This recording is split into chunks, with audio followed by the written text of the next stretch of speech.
pero de repente cobra mucha importancia. Y de repente cobra mucha importancia, porque es un material de uso dual Sí, que se usa muchísimo en la guerra, en la tecnología militar. Cada misil, cada sistema láser, todo lo que vemos usándose hoy en Ucrania, en el Medio Oriente, en la frontera de Pakistán-India, cuando uno va al corazón de los sistemas de armas están estas tierras, o sea, en realidad estos minerales. todo lo que sea guerras en el mundo necesita de las tierras raras. Sí, especialmente todo los que son motores, propulsores, porque Sí. son metales, le decimos tierra, pero en realidad son metales, como se explicó el antropólogo, Sí, el geólogo. no, geólogo, Sí. que resisten muchísimo la temperatura, altísimas temperaturas. Entonces todo lo que es industria espacial, propulsores de cohetes, propulsores de misiles, motores de aviones, de combate especialmente, requieren esa capacidad de resistencia al calor. Tienen muchas propiedades magnéticas, Sí. eso también le da un uso militar. Y la ambivalencia que hay acá, o la contradicción que hay acá, es que en un mundo de rivalidades geopolíticas, donde estos minerales tienen un rol central, especialmente entre los dos gigantes de Estados Unidos y China, el que concentra la producción y el refinamiento es China. Entonces ahí tenemos un temita. Un tema que preocupa mucho a Estados Unidos, que le preocupó a las últimas gestiones, Sí. pero Trump lo ha explicitado de manera, como hace él, de manera muy abierta y brutal, que Estados Unidos no puede depender De China. de eso. No puede depender de China, tampoco puede darse el lujo de cerrar el grifo, porque la retaliación de Estados Unidos en muchos ámbitos económicos, comerciales, sería muy grande. Entro 2 segundos, hago como un paréntesis, Sí. pero para que todos entendamos un poco el mundo también. Esto que vos estás explicando, según toda tu expertise y tu mirada, está sucediendo en un mundo bipolar.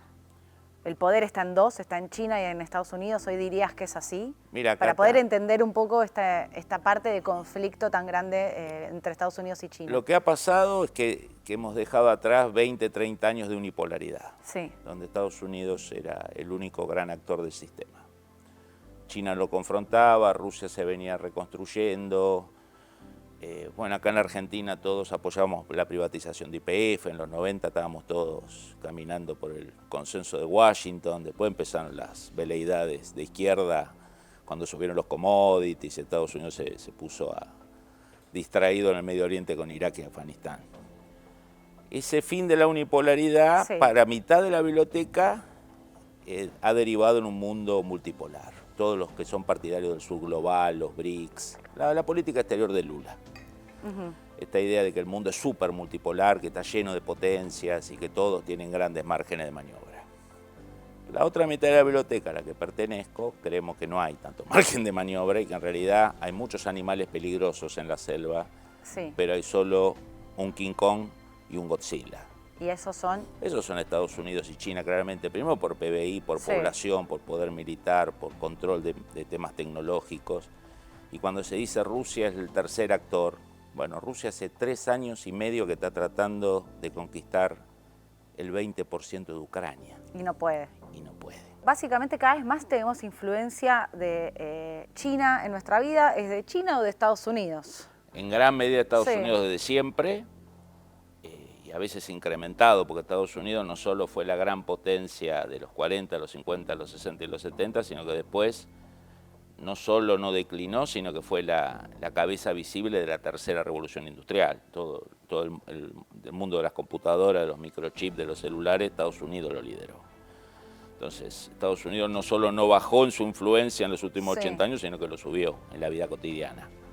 Y a eso se le suma a partir de los últimos 20 años más o menos, especialmente los últimos 10 años, la penetración de China en lo cotidiano de la vida. Digamos, esta idea de querés prender un LED, Sí. los minerales, las tierras raras vienen de China. Celulares, cada vez más porcentaje son productos chinos. Y universidades que empiezan a abrir programas de investigación de China. Personas del mundo cosmopolita académico que ya no solo quieren hablar inglés, sino que también quieren hablar chino. Por eso digo que el mundo es bipolar, Esto no implica ningunear ni a la India ni a ningún otro país. Implica que hay dos que están por arriba de esa categoría.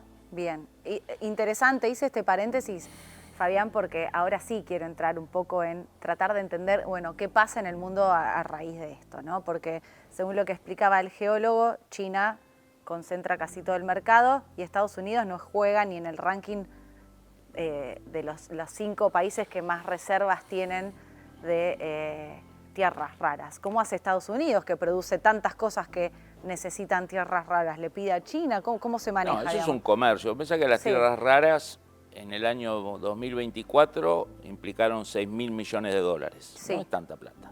Ok. Tienen proyección de crecimiento del 10, 12, 15% anual. Se va a transformar en un negocio muy importante. Ahí está el negocio en Ahí crecimiento. está importante. Segundo, las grandes potencias como Estados Unidos acumulan stock.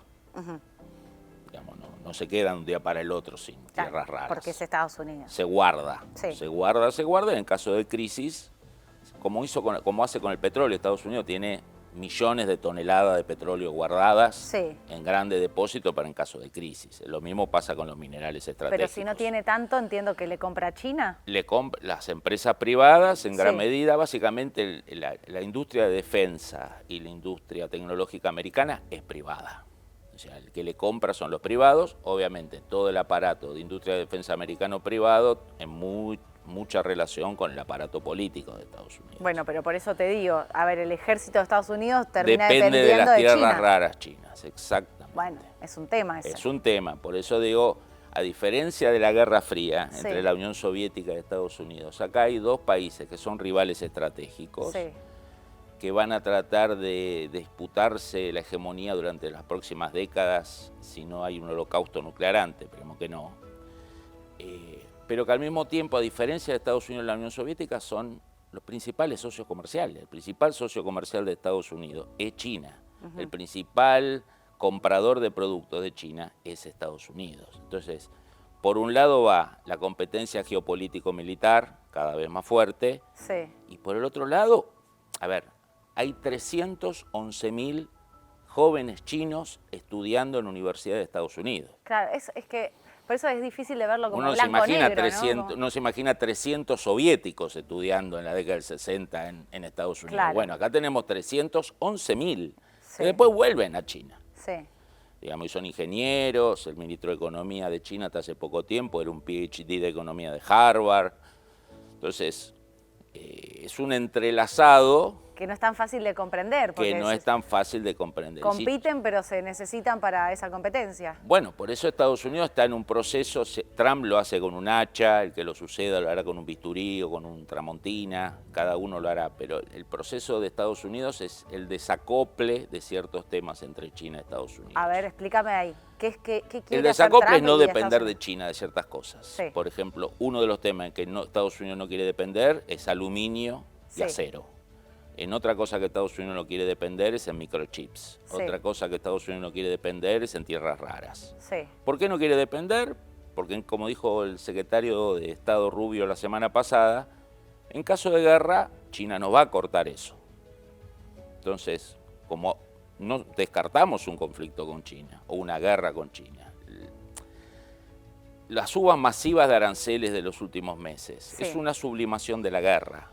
Cuando vos haces un arancel de 100%, 145%, bueno, en el fondo le estás declarando una guerra económica al otro país. Entonces, los brutales subes de aranceles mutuos lo que muestran es el nivel de tensión entre los dos países. O sea, va escalando la tensión entre China y Estados Unidos. Vos vas a usar todos los instrumentos económicos, tecnológicos, financieros, políticos. Estados Unidos va a dedicar el resto de estas décadas que vienen a dañar el crecimiento económico de China. Bien, y para eso Trump... dice, no necesito depender de China, pues si no, no puedo.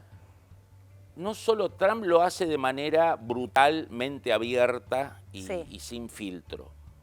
El Estado profundo americano, las agencias que van a estar antes de Trump, durante Trump y después de Trump. Claro, que no cambian según el color político. Tipo agencias como... Agencia, la CIA, el FBI, el Departamento de Estado, el Pentágono, DARPA, cualquiera de esas.